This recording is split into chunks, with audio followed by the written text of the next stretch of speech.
નમસ્કાર વિદ્યાર્થી મિત્રો, તો આજે આપણે ધોરણ 10 ગણિતની અંદર એક નવું ચેપ્ટર ચાલુ કરવાનું છે. ચેપ્ટર નંબર 4 દ્વિઘાત સમીકરણ. તો બધાથી પહેલા આપણે વાત કરીએ કે દ્વિઘાત સમીકરણ કોને કહેવાય. તો આપણે ચેપ્ટર નંબર 2 ભણ્યા હતા દ્વિઘાત બહુપદી. એનું પ્રમાણિત સ્વરૂપ શું હતું દ્વિઘાત બહુપદીનું? તો ax નો વર્ગ વત્તા bx વત્તા c, બરોબર. અને આના અંદર ખાસ યાદ રાખવાનું a is not equal to 0 હતું. તો આને આપણે શું કહેતા હતા? દ્વિઘાત બહુપદી. દ્વિઘાત બહુપદી તો જેની અંદર ચલની મહત્તમ ઘાત 2 હોય એવી બહુપદીને આપણે દ્વિઘાત બહુપદી કહેતા હતા. આ દ્વિઘાત બહુપદી જેવું શું આપણને મળે છે? દ્વિઘાત સમીકરણ. પણ સમીકરણની શરતો શું છે? જો ઓછામાં ઓછું એક ચલ હોવું જોઈએ, એક અચલ હોવું જોઈએ, ડાબા બરોબર જબા થવું જોઈએ અને વચ્ચે બરોબરની નિશાની આવે. તો આ બધા નિયમ છે સમીકરણના. તો આ જે દ્વિઘાત બહુપદી છે એના જેવું આપણને મળશે દ્વિઘાત સમીકરણ કે જેની અંદર ચલની મહત્તમ ઘાત 2 હશે. તો ax નો વર્ગ એટલે ax ની 2 ઘાત વત્તા bx વત્તા c. ફક્ત અહીંયા ઇઝ ઇક્વલ ટુ કરી 0 આપણે લગાવી દઈએ એટલે આપણને મળી જાય દ્વિઘાત સમીકરણ. દ્વિઘાત સમીકરણ. અને આનામાં પણ ખાસ યાદ રાખવાનું કે a is not equal to 0. હવે જો a b અને c શું છે? તો સહગુણક છે. a અને b શું છે? સહગુણક છે. આના અંદર ચલ કોણ છે? x અને x નો વર્ગ. અહીંયા x ની કશું નથી એટલે 1 ઘાત છે, અહીંયા x ની 2 ઘાત છે. તો આના અંદર x ની મહત્તમ કેટલી ઘાત છે? 2 ઘાત છે. એટલા માટે દ્વિઘાત સમીકરણ કહેવામાં આવે છે. પરંતુ એમાં ખાસ યાદ રાખવાનું કે જે ચલની મહત્તમ ઘાત 2 હોય એ ચલની આગળનો જે સહગુણક છે એ 0 હોવો જોઈએ નહીં. કેમ કે જો આ a 0 હશે તો જે ચલની મહત્તમ ઘાત 2 છે એને પણ 0 બનાવી દેશે. એટલે અહીંયા આપણને સુરેખ સમીકરણ પછી મળશે. કેમ કે આ આખું પદ કેવું થઈ જશે? ax નો વર્ગ. એ જો 0 હશે તો આખું પદ 0 થઈ જશે. એટલે આપણને મળશે bx વત્તા c ઇઝ ઇક્વલ ટુ 0. એ તો સુરેખ સમીકરણ થઈ ગયું. રેડી?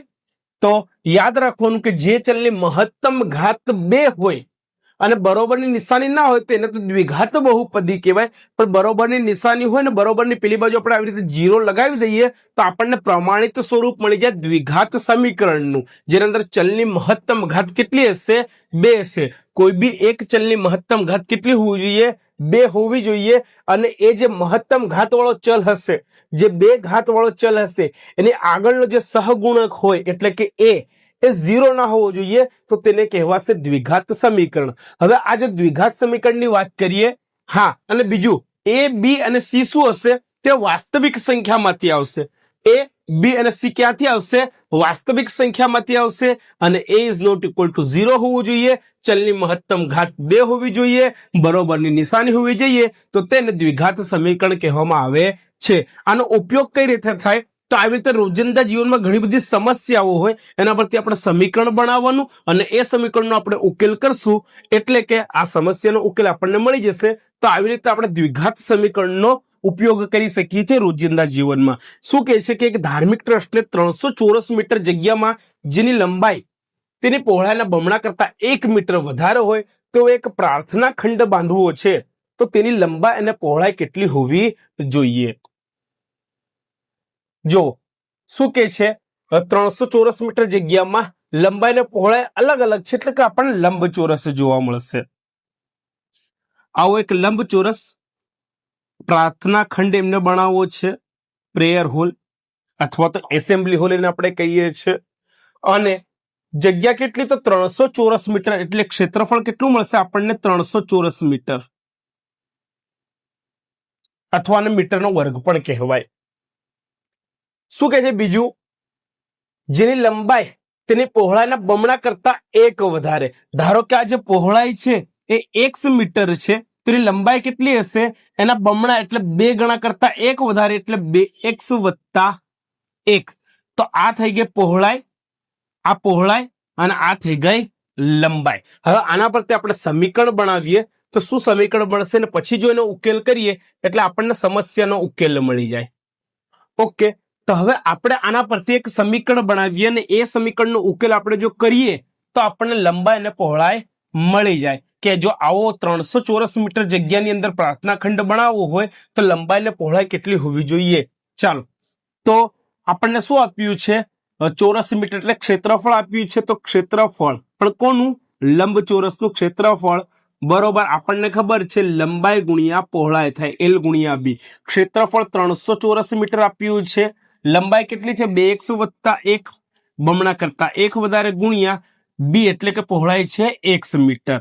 ચાલો, x નો ગુણાકાર આ બંને સાથે થશે એટલે આપણને મળશે 300 બરોબર x ગુણ્યા x એટલે x નો વર્ગ 2 m ના m 2x નો વર્ગ વત્તા x ગુણ્યા 1 એટલે x આપણને જોવા મળશે. હવે આને આપણે આવી રીતે લખી શકીએ કે ભાઈ 2x નો વર્ગ વત્તા x બરોબર 300 અને આ 300 ને આપણે આ બાજુ લાવીએ એટલે કેવા થઈ જાય? માઇનસ થઈ જશે.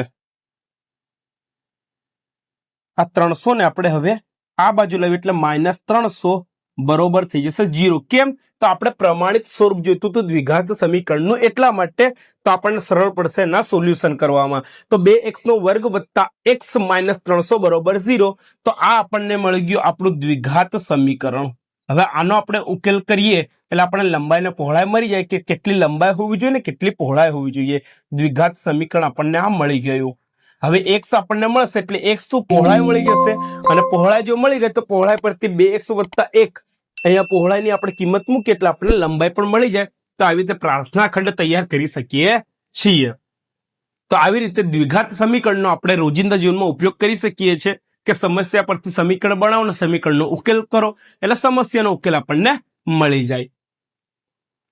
ત્યારબાદ થોડી આપણને માહિતી આપી છે કે ભાઈ દ્વિઘાત સમીકરણના ઉકેલ કરવામાં, શોધખોળ કરવામાં અને બનાવવામાં કોનો ફાળો છે, કોને શ્રેય જાય છે.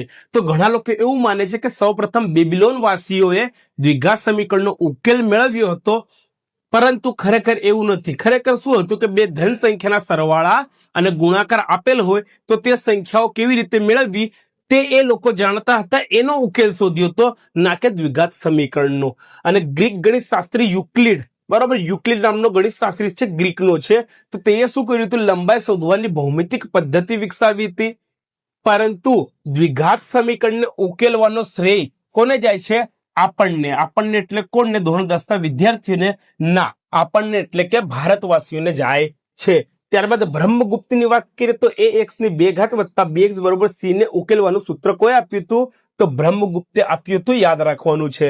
અને શ્રીધર આચાર્ય ભાઈએ શું કીધું હતું કે દ્વિઘાત સૂત્ર આપ્યું કે જેમાં સમીકરણના ઉકેલ માટેની પૂર્ણ વર્ગની રીતનો ઉલ્લેખ છે. અરબનો એક ગણિત શાસ્ત્રી હતો, બહુ ફેમસ છે, અલ ખ્વારિઝમી, જો તમે નામ સાંભળ્યું હોય તો તે શું કીધું? દ્વિઘાત સમીનો અભ્યાસ કર્યો હતો, જેમ કે આપણે કરીએ છીએ. તો અબ્રાહમ બાર હિયા હા નાસિક આ નામ છે, એ યુરોપમાં લખેલ પુસ્તક લાઇબર એમ્બેડોરમાં દ્વિઘાત સમીકરણનો પૂર્ણ ઉલ્લેખ આપ્યો. તો આ વસ્તુ થોડી આપણે ધ્યાનમાં લેવાની છે બરોબર. ચાલો, યાદ રાખવું. શું યાદ રાખવાનું? તો અમુક નિત્યસમ છે, એ નિત્યસમ ધોરણ 8 માંથી આપણી પાછળ આવે જ છે, આપણી પાછળ પડેલા છે, એને આપણે કડકડાટ યાદ કરી લેવાનું છે, જેથી આપણને દાખલા ગણવામાં સહેલાઈ પડશે. તો અહીંયા હું લખું છું, તમે બી મોઢે કરી લો અને લખી લો અમુક નિત્યસમો. ચાલો, પેલું આપણે યાદ રાખવાનું છે કે a વત્તા b નો વર્ગ હોય તો શું કરવું? બીજું એક નિત્યસમ છે a માઇનસ b નો વર્ગ હોય તો શું કરવું?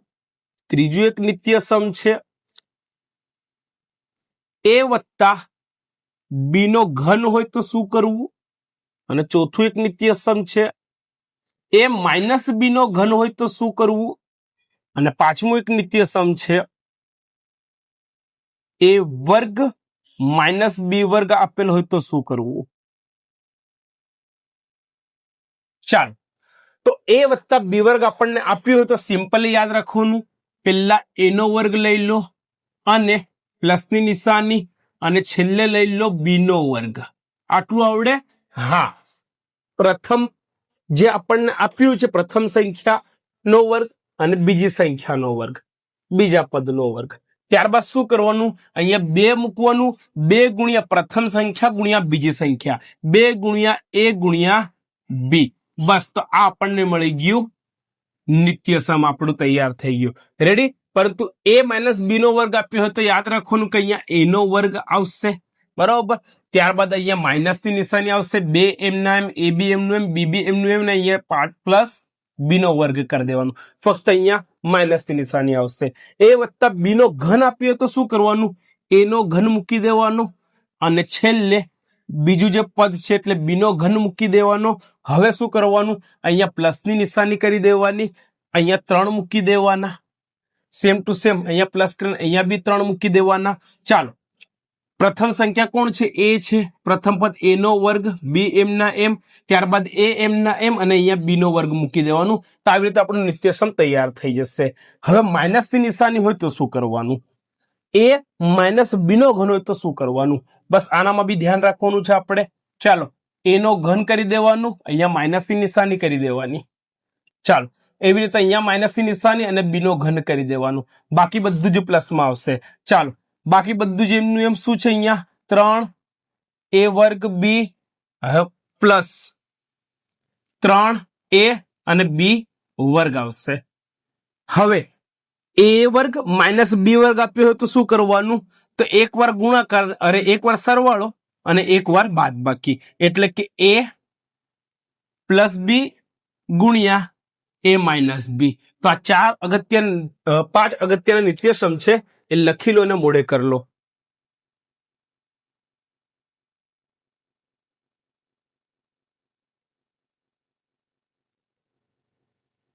ત્યારબાદ એક્ઝામ્પલ 1 છે. જો શું કીધું છે? ગાણિતિક રીતે વ્યક્ત કરો. હવે ગાણિતિક રીતે વ્યક્ત કરો એનો મતલબ છે કે સમીકરણ બનાવો. એટલે આપણે જાતે સમીકરણ બનાવવાનું છે ને ત્યારબાદ એનો ઉકેલ કરવાનો છે. બીજી વાત આપણે શીખીએ કે આપણને એવો જો પ્રશ્ન પૂછાય કે આપેલ સમીકરણ શું દ્વિઘાત સમીકરણ છે કે કેમ, તો એ આપણને કઈ રીતે ખબર પડશે? સમીકરણની અંદર જેની મહત્તમ ઘાત 2 હોય એવા ચલને આપણે પકડવાનું છે. અહીંયા ચલ કયો? x છે, એની મહત્તમ ઘાત 2 છે. એની આગળનો સહગુણક પકડો. એની આગળનો જે 2 ઘાત વાળું ચલ છે એની આગળ જો 0 હોય તો આખું પદ 0 થઈ જશે. તે સમીકરણ દ્વિઘાત સમીકરણ ના ગણાય. એનો મતલબ એવો થયો કે જેની મહત્તમ ઘાત 2 છે એની આગળનો જે ચલ છે એટલે કે એ છે, એ ઇઝ નોટ ઇક્વલ ટુ 0 હોવું જોઈએ. એટલે આપણને આ પ્રકારનું સમીકરણ મળવું જોઈએ કે જેમાં એ ઇઝ નોટ ઇક્વલ ટુ 0 હોવો જોઈએ. જે ચલની ઘાત 2 છે તેની આગળનો સહગુણક 0 હોવો જોઈએ નહીં. તો તે સમીકરણ દ્વિઘાત સમીકરણ આપણે કહી શકીએ છીએ. હવે આપણે વાત કરીએ એક્ઝામ્પલ નંબર 1 નો પહેલો દાખલો. જોન અને જીવંતી પાસે કુલ 45 લખોટીઓ છે. પ્રત્યેક વ્યક્તિ 5-5 લખોટી ખોઈ કાઢે છે અને હવે તેમની પાસે બાકી રહેલી લખોટીઓની સંખ્યાનો ગુણાકાર 124 છે. આપણે જાણવું છે કે તેમની પાસે શરૂઆતમાં કેટલી લખોટી હતી. ઉકેલ નથી કરવાનો, ફક્ત ગાણિતિક રીતે એટલે કે સમીકરણ બનાવવાનું છે. તો આપણે ધારી લઈએ, ધારો કે જોનની વાત કરીએ. હું જોન લખું છું. જોન પાસે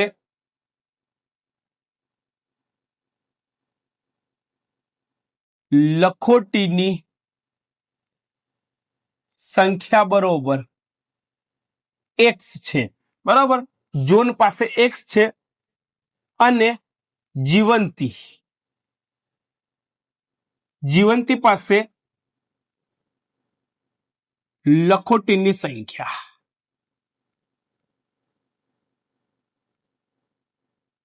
બરોબર કેટલી થશે? જો ધારો કે મારી પાસે કુલ 50 લખોટી હોય, આપણી પાસે કુલ 50 લખોટી હોય. એનામાં જો મારી પાસે 5 લખોટી હોય તો તમારી પાસે કેટલી લખોટી હશે? 50 માઇનસ 5 લખોટી તમારી પાસે હશે. તો એવી જ રીતે કુલ કેટલી લખોટીઓ છે? 45 લખોટીઓ છે. એનામાંથી જોન પાસે કેટલી છે? x લખોટી છે. એટલે 45 માંથી x લખોટી જતી રહેશે કોની પાસે? જોન પાસે. અને બાકી જેટલી બી લખોટી વધશે કોની પાસે હશે? જીવંતી પાસે હશે. ફરીથી એકવાર સમજીએ. 50 લખોટી છે કુલ, મારી પાસે 5 લખોટી છે, તો તમારી પાસે કેટલી હશે? 50 માઇનસ 5. તો એવી રીતે જીવંતી પાસે કેટલી હશે? 50 માઇનસ x જેટલી લખોટી હશે જીવંતી પાસે. હજુ આગળ પિક્ચરમાં આપણને શું કહે છે કે પ્રત્યેક વ્યક્તિ 5-5 લખોટી ખોઈ કાઢે છે. એટલે કે જે જોન છે, બરાબર. હવે આપણે વાત કરીએ, હવે જોન પાસે કેટલી રહેશે? જોન પાસે બરોબર 5 લખોટી ખોઈ કાઢે એટલે x માઇનસ 5 બરોબર. એવી રીતે જીવંતી પાસે કેટલી બચશે? જીવંતી પાસે કેટલી હશે? પહેલા કેટલી હતી? 50 હતી. 50 માઇનસ x જેટલી, એનામાંથી પણ 5 પાછા જતા રહેશે બરોબર. તો અહીંયા કેટલા રહેશે? 50 માંથી 5 જાય તો 45. તો 45 માઇનસ x જેટલી લખોટી કોના પાસે હશે? જીવંતી પાસે હશે. સોરી અહીંયા શું હશે? 50 નહીં, અહીંયા આવશે 45. તો અહીંયા કેટલા આવે? 45 માઇનસ x આવશે. તો 45 માઇનસ x ને એનામાં પણ 5 ખોવાઈ જાય એટલે કેટલી લખોટી? 40 માઇનસ x જેટલી લખોટી જીવંતી પાસે, અને જોન પાસે છે x માઇનસ 5 જેટલી લખોટી. હવે શું કહે છે કે જે બાકી બચેલી લખોટીઓ છે એમનો ગુણાકાર 124 થાય છે. એનો મતલબ એવું, બાકી એટલે જોન પાસે કેટલી છે? x minus 5. તો x માઇનસ 5 જોન પાસે છે, અને જાનવી શું નામ છે? જયંતી પાસે 40 માઇનસ x જેટલી, એટલે 40 માઇનસ x જેટલી. આ બંનેનો ગુણાકાર કરીએ તો 124 થવો જોઈએ. હવે આના પરથી આપણે દ્વિઘાત સમીકરણ બનાવવાનું છે. ચાલો, x માઇનસ 5 નો ગુણાકાર આના જોડે થશે. x ગુણ્યા 40, 40 x થાય, માઇનસ ની નિશાની. x ગુણ્યા x એટલે x નો વર્ગ થાય. આ બધું આવડું જોઈએ, ધોરણ 6, 7, 8 માં આવે છે. ચાલો, પછી માઇનસ ની નિશાની. 5 ચોક 20 એટલે અહીંયા 200 થશે. પ્લસ થઈ જશે માઇનસ માઇનસ. 5 ગુણ્યા x એટલે 5x થાય બરોબર 124. એમના એમ લખી કાઢો. ચાલો, હવે આપણે શું કરીશું? આ 40x વત્તા આ 5x એટલે કેટલા? 40 ને 5 45x થાય. 45x માઇનસ x નો વર્ગ એમને એમ લખીએ આપણે. ચાલો, ત્યારબાદ છે માઇનસ 200 અને 124 બી આવવા જોઈએ તો માઇનસ થાય, એટલે માઇનસ માઇનસ પ્લસ થાય, એટલે 200 324 થઈ જશે. 324 બરોબર 0. રેડી? ચાલો, 40 ને 5 45x થઈ ગયા. આ x નો વર્ગ એમનો એમ. આ માઇનસ 200 માઇનસ 124 એટલે માઇનસ 324 થશે. આને થોડું હજુ જો આપણે વ્યવસ્થિત લખવું હોય તો માઇનસ x નો વર્ગ વત્તા 45x માઇનસ 324 બરોબર 0. અને હજુ આની જગ્યાઓ આપણે બદલીએ તો નિશાની પણ બદલાઈ જાય બરોબર. નિશાની પણ બદલાઈ જાય તો શું થઈ જશે? જો હું કેવા શું માંગુ છું, 0 આ બાજુ લઈ આવો, 0 બરોબર. આ બધું પેલી બાજુ જશે તો પ્લસ થઈ જશે. x નો વર્ગ માઇનસ 45x વત્તા 324. હજુ આને આપણે બરોબર લખીએ તો x નો વર્ગ માઇનસ 45x વત્તા 324 બરોબર 0. આ આપણને મળી ગયું દ્વિઘાત સમીકરણ, કે જેની ઘાત 2 હોય એવું સમીકરણ. અને 2 આગળ અહીંયા કશું નથી એટલે 1 છે, 0 ના હોવું જોઈએ તો જ એને દ્વિઘાત સમીકરણ કહેવાય. તો આ થઈ ગયું ગાણિતિક સ્વરૂપ એક્ઝામ્પલ નંબર 1 નું, એટલે કે દ્વિઘાત સમીકરણ લખી કાઢો.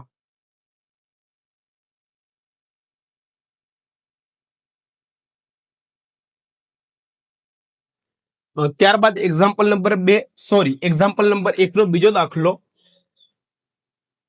એક કુટીર ઉદ્યોગ એટલે કે ગૃહ ઉદ્યોગ, નાનો ઉદ્યોગ દિવસમાં કેટલાક રમકડા બનાવે છે. પ્રત્યેક રમકડું બનવાનો ખર્ચ કેટલો થાય રૂપિયામાં? તો 55 માંથી એક દિવસમાં ઉત્પાદિત થતા રમકડાની સંખ્યા બાદ કરીએ તેટલો થાય છે. કોઈ એક ચોક્કસ દિવસે ઉત્પાદનનો ખર્ચ રૂપિયા 750 છે. તો આપણે તે દિવસે ઉત્પાદિત રમકડાની સંખ્યા જાણવી છે. તો આ સમસ્યા પરથી આપણે સમીકરણ બનાવવાનું થાય છે. તો આપણે શું કરીએ? પહેલા તો ધારી લઈએ. ધારો કે એક દિવસમાં બનતા રમકડાની સંખ્યા બરોબર x છે. ચાલો, આ પહેલી વાત થઈ ગઈ. બીજું વિધાન આપણને શું કહે છે? આ તમારે નંબરિંગ કરવાની જરૂરત છે નહીં ભાઈ, જરૂર છે નહીં. ચાલો, આપણે બી કાઢી નાખીએ. હવે પ્રત્યેક રમકડું બનવાનો ખર્ચ કેટલો છે? તો આપણે લખીએ કે ભાઈ પ્રત્યેક રમકડું બનવાનો ખર્ચ કેટલો છે?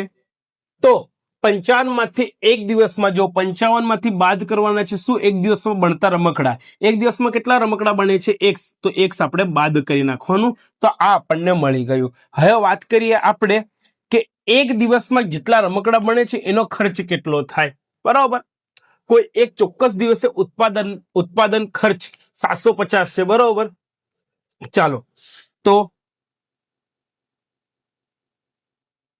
એક દિવસના રમકડા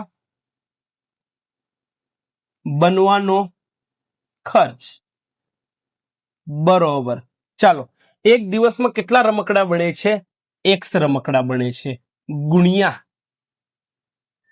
ખર્ચ કેટલો છે એક રમકડાનો તો 55 માઇનસ x તો અહીંયા આવશે 55 માઇનસ x ચાલો જે લોકોએ લખ્યું છે એ જ આપણે ગણિતની ભાષામાં લખવાનું છે બીજું કશું જ નથી કરવાનું તો બરોબર અથવા તો માટે હવે x નો ગુણાકાર 55 જોડે એટલે આપણને મળે 55x માઇનસની નિશાની x ગુણ્યા x એટલે આપણને મળે x નો વર્ગ તો આ એક બની ગયું આપણું સરસ એવું સમીકરણ પણ આપણને શું કહે છે કે ખર્ચ કેટલો થાય છે રૂપિયામાં બી આપણને આપ્યો છે કેટલો આપ્યો છે 750 એટલે એવું કહેવા માંગે છે 55x માઇનસ x નો વર્ગ આ તો આપણે ગણિતની ભાષામાં લખ્યું છે કે એક દિવસમાં જેટલા રમકડા બને છે એનો ખર્ચ કેટલો થાય 55x માઇનસ x નો વર્ગ આ ગણિતની ભાષામાં આપણે લખ્યું છે અને રૂપિયામાં આપણને આપ્યું છે 750 તો હવે શું થશે આજે 55x અહીંયા જ રહેવા દો 55x માઇનસ x નો વર્ગ બરોબર 750 છે આ બાજુ હવે તો માઇનસ 750 બરોબર આપણને 0 મળે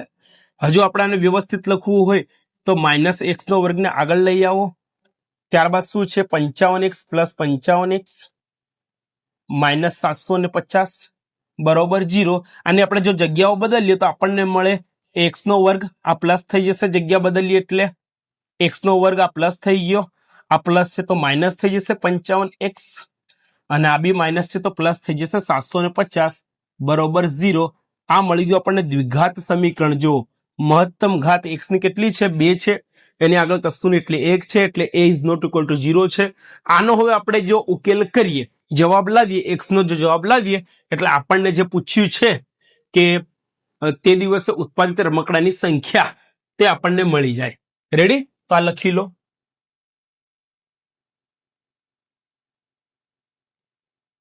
ત્યારબાદ એક્ઝામ્પલ નંબર 2 નો પહેલો દાખલો આપણને આપ્યો છે જેનામાં આપણને પૂછ્યું છે એક્ઝામ્પલ નંબર 2 માં કે જે નીચેના બધા સમીકરણ છે એ શું દ્વિઘાત સમીકરણ છે કે કેમ તે તપાસો મેં તમને પહેલા પણ કીધું કે જેની મહત્તમ ઘાત 2 હોય એવા ચલને આપણે પકડવાનું બરાબર એ જે મહત્તમ ઘાત 2 છે એ ચલની આગળ શું આપણને 0 આપ્યું છે જો એની આગળ જો 0 હોય તો આખું પદ 0 થઈ જાય તેને દ્વિઘાત સમીકરણ ના કહેવાય અને 0 જો ના આપ્યો હોય તો બસ આપણું કામ થઈ ગયું તેને દ્વિઘાત સમીકરણ કહેવાય ટૂંકમાં a is not equal to 0 હોવું જોઈએ કોની અંદર તો આવું જે પ્રમાણિત સ્વરૂપ છે એ x નો વર્ગ વત્તા bx વત્તા c ઇઝ ઇક્વલ ટુ 0 છે તો મહત્તમ ઘાત 2 આ રહી તો આની આગળ જ્યાં a છે એ ઇઝ નોટ ઇક્વલ ટુ 0 એટલે 0 હોવું જોઈએ નહીં અને a b c શું છે તો વાસ્તવિક સંખ્યા હોવી જોઈએ તો એને કહેવાય દ્વિઘાત સમીકરણ ચાલો તો શરૂઆત કરીએ x - 2 નો વર્ગ વત્તા 1 બરોબર 2x - 3 હવે આપણને શું કામ લાગશે તો અહીંયા આપણે નિત્યસમનો ઉપયોગ કરવો પડશે એટલા જ માટે મેં તમને શરૂઆતમાં જ નિત્યસમ આપી દીધા એ તમારે તૈયાર કરી નાખવા પડશે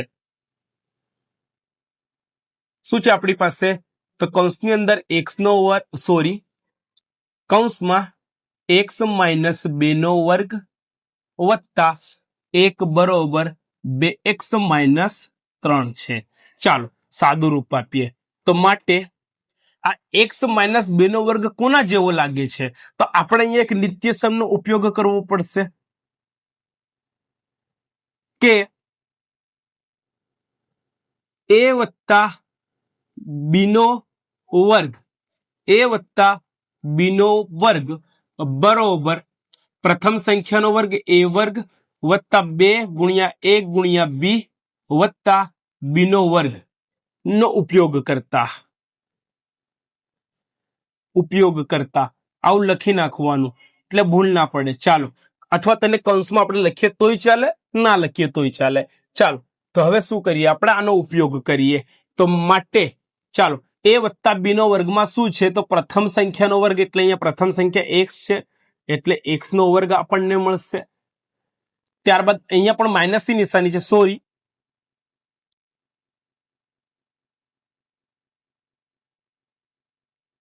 અહીંયા માઇનસની નિશાની છે, a માઇનસ b, તો અહીંયા પણ શું આવશે? બસ આટલો જ ફરક પડશે. તો માટે પ્રથમ સંખ્યા એનો એટલે અહીંયા આવશે x નો વર્ગ માઇનસ 2 પછી x ગુણ્યા એટલે કૌંસમાં x ગુણ્યા શું છે માઇનસ 2 છે તો માઇનસ 2 વત્તા છેલ્લી સંખ્યા એટલે બીજી સંખ્યા b નો વર્ગ એટલે કે 2 નો વર્ગ કેટલો થશે? 2 નો વર્ગ 4. તો 2 નો વર્ગ 4 વત્તા 1 એમના એમ વત્તા 1 બરોબર શું છે પેલી બાજુ 2x માઇનસ 3, 2x માઇનસ 3. અથવા તો કામ તમે કરી શકો, પહેલા ફક્ત ડાબી બાજુ ગણી નાખવાનું, ત્યારબાદ ડાબી બાજુની કિંમત લખીએ તો પણ ચાલે. ચાલો હવે શું થશે? તો x નો વર્ગ એમનો એમ માઇનસ 2 દુ 4 એટલે અહીંયા કેટલા થશે? આપણને મળશે 4x વત્તા 4 ને 1 5 બરોબર 2x માઇનસ 3. હવે બધું આપણે આ બાજુ લઈ આવીએ. આ x નો વર્ગ છે અહીંયા બરોબર, x નો વર્ગ માઇનસ 4x છે, આ 2x આ બાજુ હોય તો એ બી માઇનસ થઈ જાય 2x વત્તા 5 એમના એમ, પેલા પાછા માઇનસ 3 આ બાજુ આવે તો પ્લસ 3 થઈ જાય, પ્લસ 3 બરોબર 0. ચાલો હવે હિસાબ કરીએ. તો x નો વર્ગ માઇનસ માઇનસ પ્લસ થાય એટલે માઇનસ 4 ને 2 કેટલા થાય? 6x, તો અહીંયા આવશે 6x, 5 ને 3 8 એટલે વત્તા અહીંયા આવશે 8 બરોબર 0. હવે તો આ બરોબર ગોઠવાઈ ગયું. હા, આપણને મળી ગયું આપણું દ્વિઘાત સમીકરણ બરોબર, આપણને મળી ગયું આપણું દ્વિઘાત સમીકરણ. હવે આની અંદર મહત્તમ ઘાત કોની? 2 છે. જો x ની મહત્તમ ઘાત 2 છે, એની આગળ કશું એટલે 1 છે, એટલે અહીં a is not equal to 0 છે. ચાલો અહીં a is not equal to 0 છે, માટે ax નો વર્ગ વત્તા bx વત્તા c ઇઝ ઇક્વલ ટુ 0 પ્રકારનું સમીકરણ છે. માટે આપેલ સમી એટલે સમીકરણ એ દ્વિઘાત સમીકરણ છે. સાબિત થઈ ગયું, દ્વિઘાત સમીકરણ છે, દ્વિઘાત સમી છે. હું ટૂંકમાં લખું છું. રેડી? તો આવી રીતે પહેલો જે એક્ઝામ્પલ છે, એક્ઝામ્પલ નંબર 2 નો પહેલો દાખલો પૂરો થાય છે. એનામાં ખાસ યાદ રાખવાનું, જે આપણને સમીકરણ મળે એનું આપણે પ્રમાણિત સ્વરૂપ જે પ્રકારનું છે એ પ્રમાણે ગોઠવી નાખવાનું. જેની મહત્તમ ઘાત 2 હોય એ પહેલા આવશે તો સારું રહેશે. એવી રીતે આપણે લખશું એટલે આપણને ખબર પડી જશે કે એની આગળ 1 છે, 2 છે કે 0 છે. જે બી હોય 0 ના હોવું જોઈએ, તો તેને દ્વિઘાત સમીકરણ કહેવાય. ઓકે, લખી લો.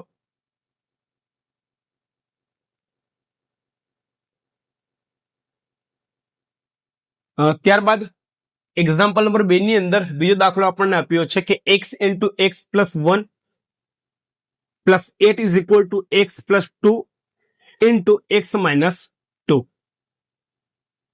તો આની અંદર બી આપણે જોવું પડશે કે જે મહત્તમ ઘાત 2 મળે ને 2 ની આગળનો જે ચલ છે, મહત્તમ ઘાત 2 વાળું જે ચલ છે એની આગળનો જે સહગુણક છે 0 હોવો જોઈએ નહીં. ચાલો તો આપણે ચકાસીએ. તો આપણને આપ્યું છે x into x plus 1 plus 8 is equal two કૌંસની અંદર x પ્લસ 2 અને x માઇનસ 2 બીજા કૌંસની અંદર, બંને કૌંસનો ગુણાકાર આપણને આપેલો છે. હવે આના અંદર આપણને શું જોવા મળે છે?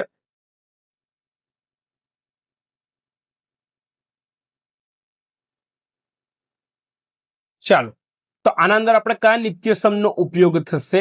તો આ જો એકવાર સરવાળો અને એકવાર બાદબાકી, એટલે આપણને આવું નિત્યસમ જોવા મળે છે. a વર્ગ માઇનસ b વર્ગ is equal two a plus b ગુણ્યા a માઇનસ b બરોબર. તો આનો આપણે હવે ઉપયોગ કરવાનો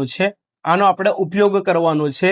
તો માટે આપણને હવે શું મળશે? પહેલા આનું આપણે સાદું રૂપ આપીએ, x ગુણ્યા x એટલે x નો વર્ગ થાય, x ગુણ્યા 1 એટલે x જ મળશે વત્તા 8 એમના એમ બરોબર. હવે જુઓ, આપણને આવું આપ્યું હોય તો આવું કરવાનું, આવું આપ્યું હોય તો આવું કરવાનું. આ દેશી ભાષામાં મેં તમને કહી દીધું. અહીંયા આપણને આ આપ્યું છે, જુઓ x વત્તા 2 ગુણ્યા x માઇનસ 2, તો a વત્તા 2 ગુણ્યા a માઇનસ 2, તો એને આપણે આવામાં ફેરવવાનું છે, એટલે પ્રથમ પદનો વર્ગ અને બીજા પદનો વર્ગ. ચાલો, પ્રથમ પદ કયું છે? x છે, તો x નો વર્ગ. રેડી? ચાલો, વચ્ચે નિશાની કઈ હવે? માઇનસની. પછી બીજાનો વર્ગ એટલે કે 2 નો વર્ગ, તો અહીંયા લખી દો 2 નો વર્ગ. હવે સાદું રૂપ આપીએ તો x નો વર્ગ વત્તા x વત્તા 8 બરોબર x નો વર્ગ માઇનસ 2 નો વર્ગ 4 થાય. આ બધું જ હવે આપણે આ બાજુ લઈ આવીએ તો આ x નો વર્ગ છે એની જોડે આપણે આ માઇનસ x નો વર્ગ અહીં જોડે લખી દઈએ, કેમ કે પ્લસ છે આ બાજુ, હવે તો માઇનસ થઈ જાય. પ્લસ x એમ ના એમ પ્લસ 8 એમ ના એમ માઇનસ 4 એટલે પ્લસ 4 થઈ જાય, પ્લસ 4 અને ઇઝ ઇક્વલ ટુ 0 આવશે. ચાલો, x નો વર્ગ જતો રહેશે, પ્લસ માઇનસ માઇનસ થાય એટલે, અને 8 ને 4 કેટલા થાય ભાઈ? 12 થાય. તો માટે x વત્તા 12 ઇઝ ઇક્વલ ટુ 0. બરાબર?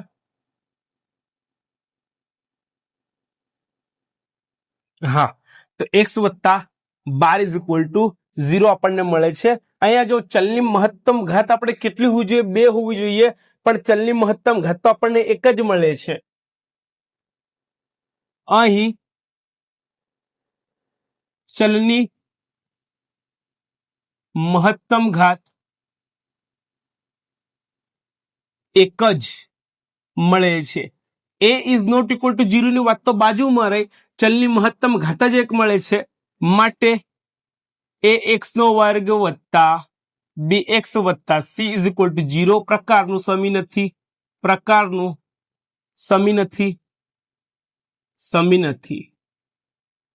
માટે આપેલ સમી દ્વિઘાત સમી નથી. જો દ્વિઘાત, દ્વિ એટલે 2, ઘાત એટલે ઘાત, તો 2 ઘાત જોવા મળે છે ના, તો આપેલ સમીકરણ દ્વિઘાત સમીકરણ નથી. a is not equal to 0 ની તો વાત આવે જ ના. ઓકે, તો લખી લો.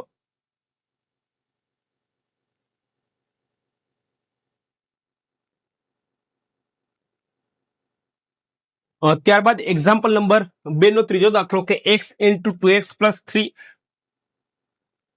x into 2x plus 3 is equal two x નો વર્ગ છે અને વત્તા 1 છે. ચાલો, અહીંયા કોઈ પણ નિત્યસમનો ઉપયોગ નહીં થાય. x નો ગુણાકાર બંને સાથે થશે, તો x ગુણ્યા 2x 2 એમ ના એમ, x ગુણ્યા x એટલે x નો વર્ગ થાય ભાઈ, વત્તા 3 ગુણ્યા x એટલે 3x આવે, બરોબર x નો વર્ગ વત્તા 1 એમ ના એમ. આ બધું આ બાજુ લઈ આવો તો 2x નો વર્ગ એની જોડે x નો વર્ગ ગોઠવો એટલે માઇનસ x નો વર્ગ આવશે, વત્તા 3x એમ ના એમ. આ પ્લસ છે, આ બાજુ આવે તો માઇનસ 1 ને પેલી બાજુ કશું નહીં એટલે 0. ચાલો, 2x ના વર્ગમાંથી 1x નો વર્ગ જતો રહે, તો 2 માંથી 1 જતો રહે એટલે 1 રહે, એટલે અહીંયા શું બચશે? x નો વર્ગ. રેડી?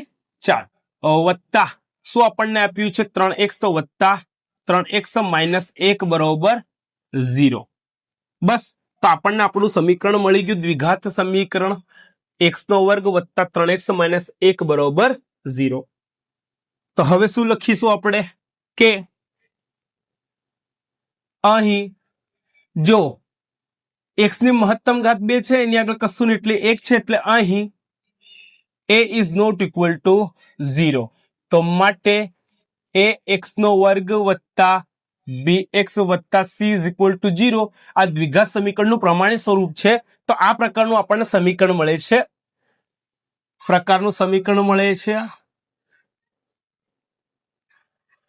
સમી મળે છે,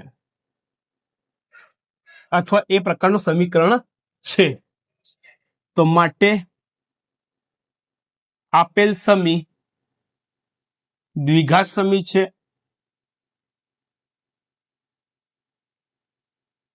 બસ એટલું ધ્યાન રાખવાનું કે જે ચલની મહત્તમ ઘાત 2 હોય એની આગળનો સહગુણક 0 હોવો જોઈએ નહીં, અને ચલની મહત્તમ ઘાત 2 હોવી જ જોઈએ, તો દ્વિઘાત એને સમીકરણ કહેવાય. તો લખી લો ત્રીજો દાખલો.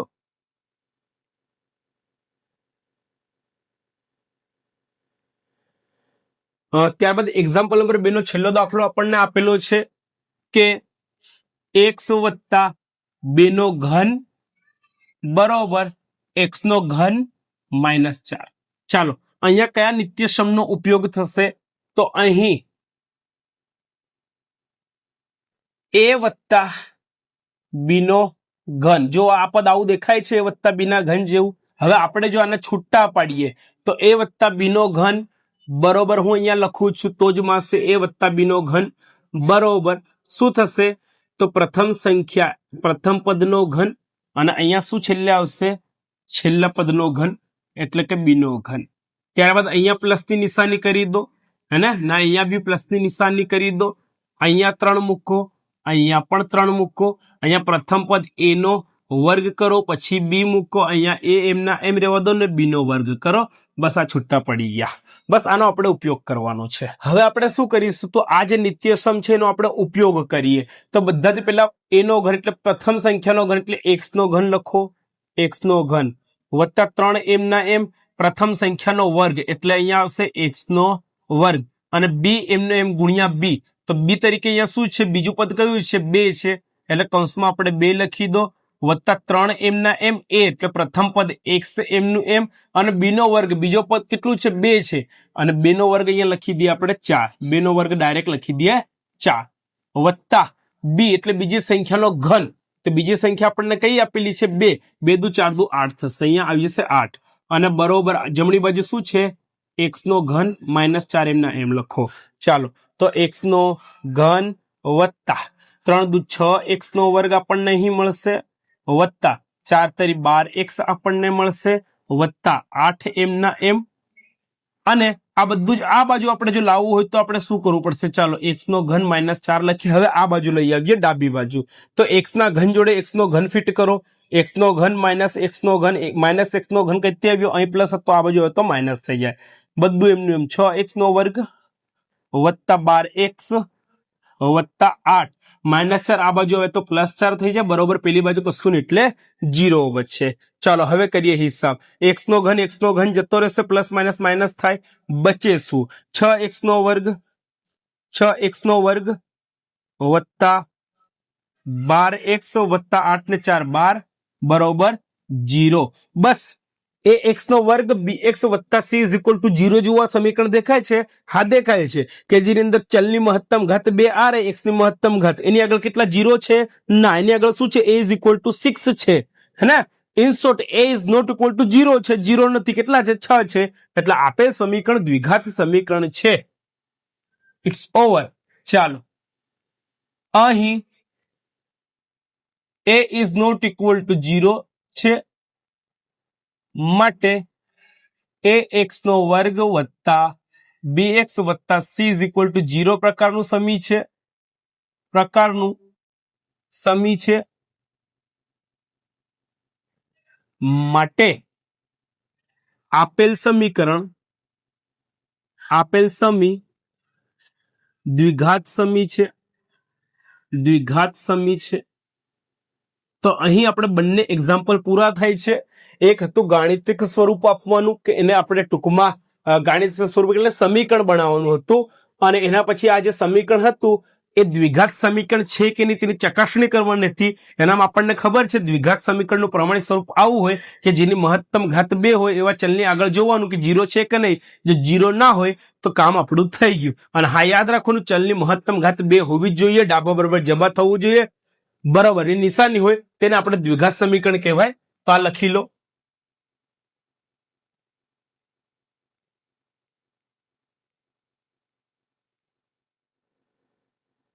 આ નિત્યસમનો સ્ક્રીનશોટ લઈ લેજો.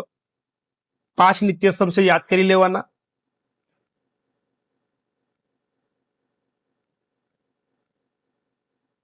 ઓકે વિદ્યાર્થી મિત્રો, તો મળીશું હવે નેક્સ્ટ વિડીયોમાં. ધન્યવાદ.